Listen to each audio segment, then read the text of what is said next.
আল্লাহর ঘর মসজিদ। অনেক সময় আপনারা বলেন না যে মোল্লার দৌড় মসজিদ পর্যন্ত, আমি তো সবসময় বলি যে আপনি এটা দোয়ার মতো করে বললেন, অর্থাৎ এটা আল্লাহর কাছে বললেন যে আল্লাহ এই মোল্লার দৌড় যেন মসজিদ পর্যন্ত হয়। আল্লাহরে বলেন, আর আল্লাহ যদি আপনার দোয়ার বরকতে আমার জন্য এটা কবুল করে, মনে করেন আমারই বললেন যে মোল্লার দৌড় মসজিদ পর্যন্ত, তা আপনি এটা আমার জন্য দোয়া করে দেন। আমি আপনার কাছে এটা দোয়া চাইলাম যে আপনি দোয়া করে বলেন যে আল্লাহ এই মোল্লার দৌড় মসজিদ পর্যন্ত দিয়া দেন। তাইলে ইনশাআল্লাহ যদি আমার দৌড় মসজিদ পর্যন্ত হয়, তো মসজিদের দৌড় জান্নাত পর্যন্ত। মসজিদের দৌড় কি জান্নাত। তো কাজে আপনার দোয়ার বরকতে যদি আমি মসজিদের মাধ্যম হইয়া জান্নাতে যাইতে পারি, আলহামদুলিল্লাহ, অনেক বড় শুকরিয়া, অনেক বড় শুকর, অনেক বড় শুকর। হাদিসের মধ্যে আছে রাসূলুল্লাহ সাল্লাল্লাহু আলাইহি সাল্লাম বলছেন, কিয়ামতের দিন ইসরাফিল ফু দিলে পৃথিবীর সব কিছু ধ্বংস হয়ে যাবে, ইল্লাল মাসাজিদ, মসজিদ সমূহ ব্যতীত। মসজিদ ভাঙবে না, কি হবে? হবে কি তখন? সব তো ভেঙেই যাবে, মসজিদ থাকবে কেমনে? আল্লাহর নবী সাল্লাল্লাহু আলাইহি সাল্লাম বলেন, এক মসজিদ আরেক মসজিদের সাথে মিলিত হবে, জুড়ে যাবে। সব মসজিদ আল্লাহর ঘর কাবার সাথে মিলবে, একসাথে জান্নাতে চলবে। এই জন্য বললাম মোল্লার দৌড় মসজিদ পর্যন্ত, মসজিদের দৌড় কই পর্যন্ত? তো আপনি আমাদের দোয়া করেন, আমাদের মোল্লাদের জন্য আপনারা এটা দোয়া করেন, আল্লাহ তার দৌড় যেন মসজিদ পর্যন্ত, যেন সাদওয়ানে না, যেন বন্ধু আনে, বন্ধুদিক দোয়ানে না। দৌড় যে সাদও খান, আমার দৌড় মসজিদ। অনেক শুকরিয়া, অনেক শুকরিয়া, অনেক শুকরিয়া। আপনার দৌড় যদি গল্প গুজবের জায়গা, মোল্লার দৌড় যদি মসজিদ হয়, নেককারের দৌড়, এটা অনেক বড় পাওয়া, অনেক বড় পাওয়া। কোরআনুল কারীমের মধ্যে আছে আল্লাহ তাআলা নবী সাল্লাল্লাহু আলাইহি ওয়াসাল্লামকে মসজিদ স্থাপনের উপরে প্রশংসা করছে। সূরা তাওবার মধ্যে আছে, লামাসজিদুন উসসিসা আলা তাকওয়া।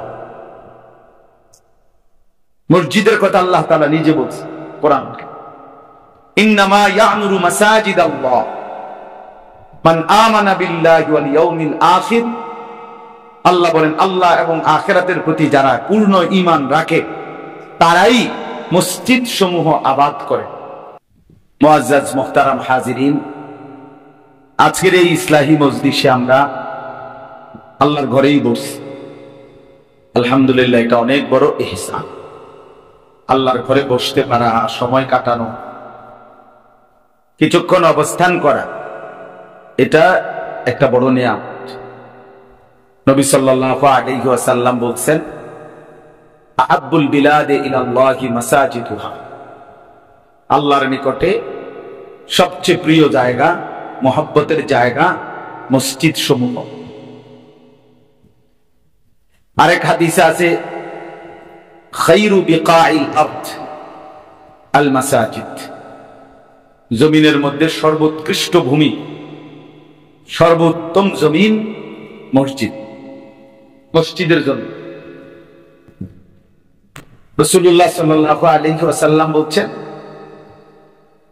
যখনই কোনো বান্দা মসজিদে ঢোকে তো আল্লাহ তাআলা নিজে তাকে মেহমানদারি করে।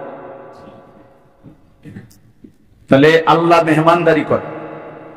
এরপরে নবী সাল্লাল্লাহু আলাইহি ওয়াসাল্লাম বলছেন, মেহমানদারিটা কি দিয়া করে? কি মেহমানদারি করে? ওয়াকিরাহু আল মাগফিরা। মেহমানদারি হলো আল্লাহ তাআলা তার বান্দার অগণিত গুনাহ মাফ করুন,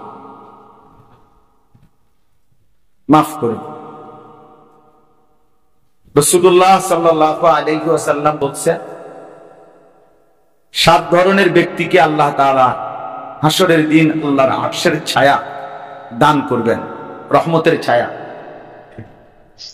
তো এই 7 ধরনের ব্যক্তিদের মধ্যে এক ধরনের ব্যক্তি হলো ওই মানুষ, রাজুলুন কলবুহু মুআল্লাকুন বিল মাসাজিদ, যার দিল যার দিল যার অন্তরাত্মা মসজিদে ঝুলে থাকে, মসজিদে পড়ে থাকে।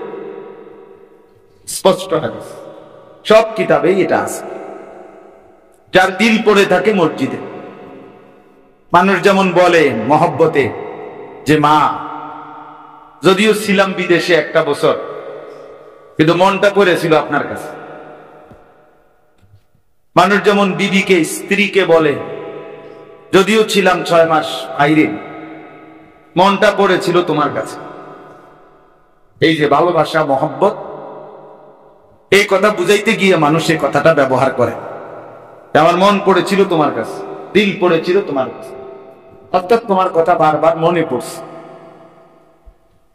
তো আল্লাহ তাআলার যে বান্দা, মসজিদের প্রতি যার এই পরিমাণ ভালোবাসা যে তার দিল পড়ে থাকে মসজিদে, আবার কখন আসবো, আবার কখন ঢুকবো, আবার কখন দিল শান্ত হবে। হাদিসের মধ্যে আছে হযরতে বেলাল রাদিয়াল্লাহু তাআলা আনহু যখন আযান দিতেন, তো আযানের পরে নবী সাল্লাল্লাহু আলাইহি সাল্লাম বলতেন মাঝে মাঝে, আরিহনা বিহাই বিসসালাম, হে বেলাল, নামাজের মাধ্যমে দিল শান্ত করে দাও। অর্থাৎ আযান হয়েছে, এবার নামাজে দাঁড়াও, তুমিও আমিও সকলে। তো এবার আমাদের দিল কি হয়ে যাবে? শান্ত হয়ে যাবে, খুশি হয়ে যাবে। এজন্য এক মুমিনের তৃপ্তি, এক মুসলমানের তৃপ্তি, স্বস্তি আল্লাহর ঘর মসজিদ। আল্লাহর ঘর মসজিদ। অনেক সময় আপনারা বলেন না যে মোল্লার দৌড় মসজিদ পর্যন্ত, আমি তো সবসময় বলি যে আপনি এটা দোয়ার মতো করে বললেন, অর্থাৎ এটা আল্লাহর কাছে বললেন যে আল্লাহ এই মোল্লার দৌড় যেন মসজিদ পর্যন্ত হয়। আল্লাহরে বলেন, আর আল্লাহ যদি আপনার দোয়ার বরকতে আমার জন্য এটা কবুল করে, মনে করেন আমারই বললেন যে মোল্লার দৌড় মসজিদ পর্যন্ত, তা আপনি এটা আমার জন্য দোয়া করে দেন। আমি আপনার কাছে এটা দোয়া চাইলাম যে আপনি দোয়া করে বলেন যে আল্লাহ এই মোল্লার দৌড় মসজিদ পর্যন্ত দিয়া দেন। তাইলে ইনশাআল্লাহ যদি আমার দৌড় মসজিদ পর্যন্ত হয়, তো মসজিদের দৌড় জান্নাত পর্যন্ত। মসজিদের দৌড় কি? জান্নাত। তো কাজে আপনার দোয়ার বরকতে যদি আমি মসজিদের মাধ্যম হইয়া জান্নাতে চাইতে পারি, আলহামদুলিল্লাহ, অনেক বড় শুকরিয়া, অনেক বড় শুকরিয়া, অনেক বড় শুকরিয়া। হাদিসের মধ্যে আছে রাসূলুল্লাহ সাল্লাল্লাহু আলাইহি সাল্লাম বলছেন, কিয়ামতের দিন ইসরাফিল ফু দিলে পৃথিবীর সব কিছু ধ্বংস হয়ে যাবে, ইল্লাল মাসাজিদ, মসজিদ সমূহ ব্যতীত। মসজিদ ভাঙবে না। কি হবে? হবে কি তখন? সব তো ভেঙেই যাবে, মসজিদ থাকবে কেমনে? আল্লাহর নবী সাল্লাল্লাহু আলাইহি সাল্লাম বলেন, এক মসজিদ আরেক মসজিদের সাথে মিলিত হবে, জুড়ে যাবে। সব মসজিদ আল্লাহর ঘর কাবার সাথে মিলবে, একসাথে জান্নাতে চলে। এই জন্য বললাম রে, মোল্লার দৌড় মসজিদ পর্যন্ত, মসজিদের দৌড় কই পর্যন্ত? তো আপনি আমাদের দোয়া করেন, আমাদের মোল্লাদের জন্য আপনারা এটা দোয়া করেন, আল্লাহ তার দৌড় যেন মসজিদ পর্যন্ত, সে যেন সাদওয়ানে না যায়, সে যেন বন্ধুয়ানে বন্ধুটির দোয়ানে না যায়। দৌড় যে সাদও খান, আমার দৌড় মসজিদ। অনেক শুকরিয়া, অনেক শুকরিয়া, অনেক শুকরিয়া। আপনার দৌড় যদি গল্প গুজবের জায়গা, মোল্লার দৌড় যদি মসজিদ হয়, নেককারের দৌড়, এটা অনেক বড় পাওয়া, অনেক বড় পাওয়া। কোরআনুল কারীমের মধ্যে আছে আল্লাহ তাআলা নবী সাল্লাল্লাহু আলাইহি ওয়াসাল্লামকে মসজিদ স্থাপনের উপরে প্রশংসা করছে। সূরা তাওবার মধ্যে আছে, লামাসজিদুন উসসিসা আলা তাকওয়া। মসজিদের কথা আল্লাহ তাআলা নিজে বলছে কোরআনে, ইন্নামা ইয়া'মুরু মাসাজিদাল্লাহ মান আমানা বিল্লাহি ওয়াল ইয়াউমিল আখির।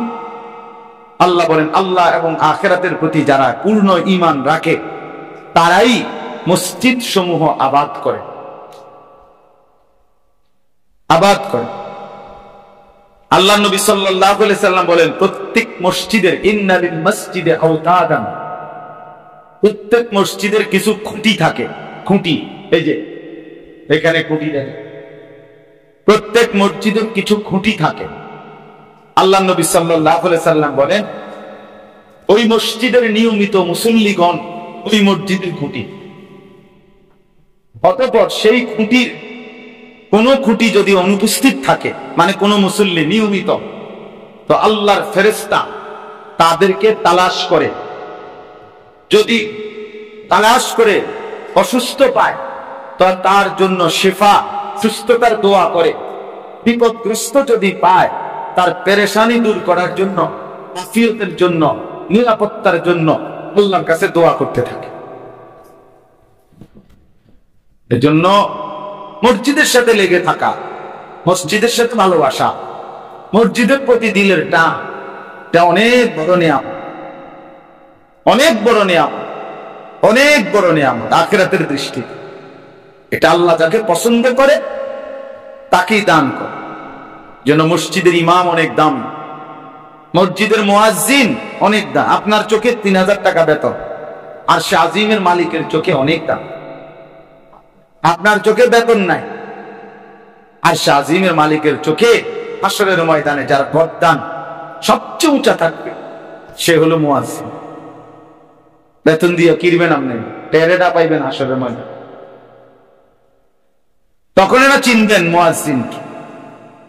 আমাদের দেশে তো মুয়াজ্জিনকে কোনো পাত্তাই দেয়, ইমাম সাহেবের যেখানে খবর নাই মুয়াজ্জিন কি দাবা, বুঝেন নাই? ইমাম সাহেবের বেতনই দেয় না আজকে 3 মাস, মুয়াজ্জিন তো নাই। হাজারো লাখো মসজিদে দেখবেন মুয়াজ্জিন নাই।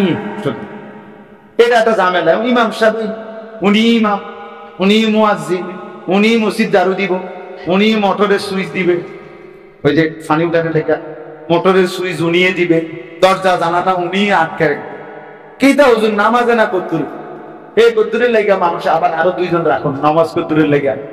নামাজ হইলে একটু নামাজ কদ্দুরে না, এটার লেগে আবার আলগা মুয়াজ্জিন, আলগা মসজিদ, ইমাম আলগা খাদেম।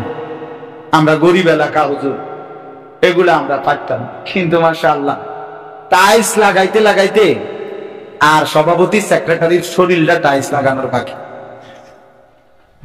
আপনাদের মসজিদ বলি না, সবার মসজিদ বলে না আপনাকে মসজিদে ঠেলা মারলাম, এটা না, টাইলস তো সব মসজিদ, বুঝলেন না?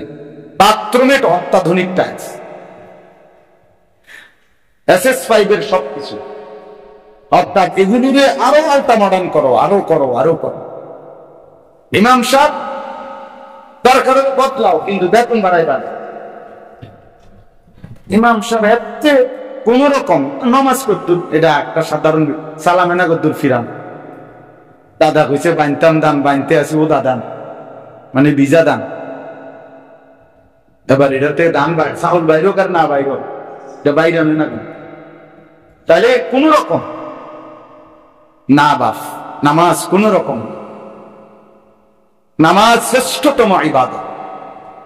আউয়ালু মা ইউহাসাবু বিহিল আবদু ইয়াউমাল কিয়ামাহ আস-সালাহ। কিয়ামতের দিন সর্বপ্রথম যেই আমলের হিসাব হবে তা কি? নবীজি সাল্লাল্লাহু আলাইহি ওয়াসাল্লাম, এই হাদিস শেষ হয় নাই, আরো আছে। আমি নুরানির বাচ্চাদেরকে এতটুকু পড়াই আর কি। হাদিসের আরেকটু আছে। আল্লাহ নবী সাল্লাল্লাহু আলাইহি ওয়াসাল্লাম বলেন, ফাইন সালাহাত সালাহা সাইরু আমালি। যদি নামাজ ঠিক হয়ে যায় তো তার সমস্ত আমল ঠিক হয়েছে। ওয়া ইন ফাসাদাত ফাসাদা সাইরু আমালিহি। যদি নামাজ নষ্ট হয়ে যায় তাহলে তার সমস্ত আমল নষ্ট হয়েছে। তাইলে বলে কতটা গুরুত্বপূর্ণ, কতটা গুরুত্বপূর্ণ। আল্লাহ নবী সাল্লাল্লাহু আলাইহি ওয়াসাল্লাম বলেন, কি পরিমাণ ফজিলত বলছেন।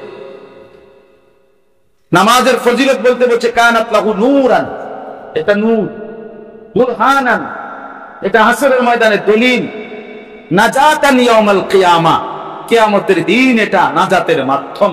নামাজ,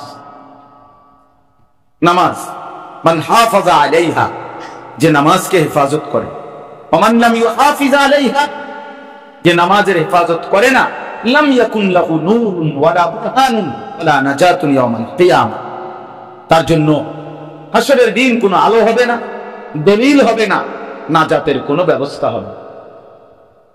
ওয়া কানা ইয়াউমাল কিয়ামাতি মা কারুন ওয়া ফিরআউন ওয়া হামান ওয়া উবাই ইবনে সালাফ, কিয়ামতের দিন ওই নিকৃষ্ট নাফরমান বেনামাজি সে কারুনের সাথে, ফেরাউনের সাথে, হামানের সাথে এবং মক্কার সবচেয়ে বড় কাফের সর্দার উবাই ইবনে খালাফ তার সাথে দাঁড়াবে।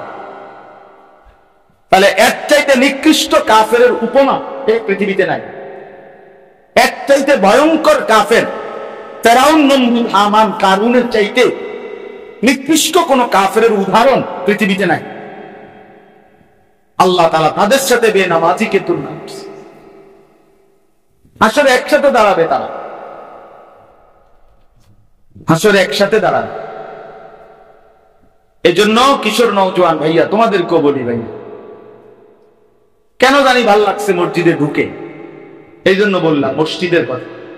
মসজিদকে আপন মনে করা, মসজিদকে কলিজার মধ্যে প্রিয় মনে করা। মসজিদ সুন্দর করেন মাশাআল্লাহ, ভালো দিক, কিন্তু মসজিদের ইমাম, মুয়াজ্জিন, খাদেম সব জরুরি। এই চাকচিক্যের চাইতে বেশি জরুরি। উপযুক্ত ইমাম আনতে গিয়ে যদি 30,000 না 90,000 টাকাও খরচ হয়, আনেন আলাদা। আচ্ছা বলেন তো, রাসূলুল্লাহ সাল্লাল্লাহু আলাইহি ওয়াসাল্লামের সাহাবায়ে কেরাম সকলেই 5 ওয়াক্ত নামাজ পড়তেন না কম বেশি করতেন? কি মনে হয়? মানে প্রত্যেক সাহাবী 5 ওয়াক্ত নামাজ পড়তেন কিনা? পড়তেন সকলে, প্রথম জন শেষ জন। তাহলে সব সাহাবী তো আজান দিতে পারতেন, আজান এটা দেওয়া ছিল কিনা বলে? তাহলে প্রত্যেক নামাজের ওয়াক্তেই তো সাহাবায়ে কেরাম মসজিদে অনেক আছে, এক এক সময় এক একজন মিল করে দিলেই তো হইলো আজান। এটা আজানে না করত, কিন্তু আলাদা ভাবে হযরতে বেলালকে কেন নির্ধারণ করলেন? এটা যদি গুরুত্বপূর্ণ না হয়, আলাদা ইবাদত না হয়, তো আলাদা বেলালকে নির্ধারণ করার দরকার কি ছিল?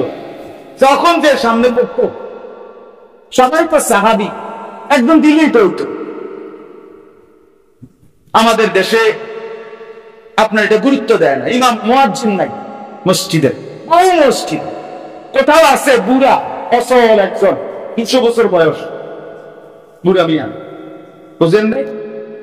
উনি শরীর চলে না, আজান চলে না, এই একজন যদি আজান দিতেছে, উনি অশুদ্ধ বাক্য আজানের শব্দগুলো ঠিক মতো বলতে পারেন, হুকুম করে। আশ্চর্য কথা, তামাশা করেন? আজান কি তামাশা? তো করেন, বলেন এরকম করেন কেন? অশুদ্ধ বাক্য। উনি হাইয়া আলাস সালাহ বলতেই পারে না, পরে দিয়ে আজান দেন, পরে আজান দেন। একামত দেয়, কত সময়, এত কষ্ট লাগে। পথে কখনো থাইবা নামাজ পড়ি যে, আমরা তো সারা বছরই চলতে থাকি বাইরে বাইরে, এক এক নামাজ এক এক সময় এক একখানে পড়ি। এমন দুঃখ লাগে যে মানে বুঝে যায় মুয়াজ্জিন রাখছে না, এটা মূলত একজন দিছে আর এবার আজান দেয় আর না। ইকামতের সুন্দর সূক্ষ্মতা আছে। আল্লাহর নবী সাল্লাল্লাহু আলাইহি সাল্লাম আবু মাহজুর একজন সাহাবী, অল্প বয়সী কিশোর সাহাবী ছিলেন। এই ধরেন 11-12 বছর বয়স। আল্লাহর নবী সাল্লাল্লাহু আলাইহি সাল্লাম হাদিসে স্পষ্ট আছে, এই আবু মাহজুর রাদিয়াল্লাহু তাআলা আনহু কিশোর বয়সে আল্লাহর নবী সাল্লাল্লাহু আলাইহি সাল্লাম একটা লাইন, মানে একটা বাক্য, আল্লাহু আকবার, আল্লাহু আকবার, আলাদা আলাদা করে নবীজি সাল্লাল্লাহু আলাইহি সাল্লাম উনাকে আজান শিখাইছে।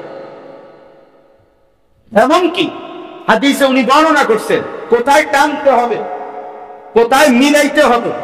আল্লাহ নবী সাল্লাল্লাহু আলাইহি সাল্লাম আমাকে সেটাও ধরে ধরে শিখাইছে। তাহলে আজান যদি গুরুত্বপূর্ণ না হয়, তো নবী সাল্লাল্লাহু আলাইহি সাল্লাম শিখাইলেন কেন? অথচ ওনারা আহলে আরব, মানে ওদের তো মাতৃভাষাই আরবি। আরবের মানুষের মাতৃভাষা আরবি না, তো তাহলে ওই সাহাবীর মাতৃভাষা কি? বাংলা। ও তো মাতৃভাষাই আরবি, তো সে তো এটা এমনিই পারার কথা। কিন্তু এরপরও নবীজি তাকে আলাদা শিখাইলেন কেন?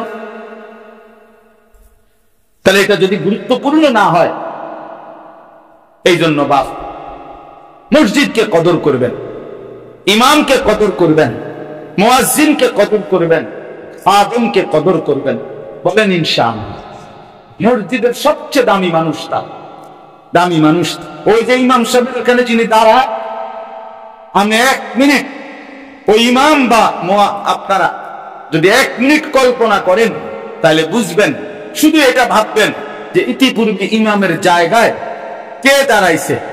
যদি কেউ পিছনের দিকে কল্পনা করে তাহলে 1450 বছর আগে কল্পনা করলে সে কল্পনার চোখে দেখতে এর আগে ইমামের জায়গায় যিনি দাঁড়িয়েছেন তিনি ছিলেন রাসূলুল্লাহ সাল্লাল্লাহু আলাইহি ওয়াসাল্লাম।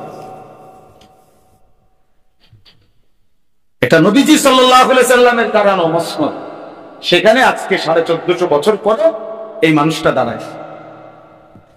এখানে আবু বকর সিদ্দিক দাঁড়াইছে, এখানে ওমর দাঁড়িয়েছেন, এখানে উসমান দাঁড়িয়েছেন, এখানে আলী দাঁড়িয়েছেন।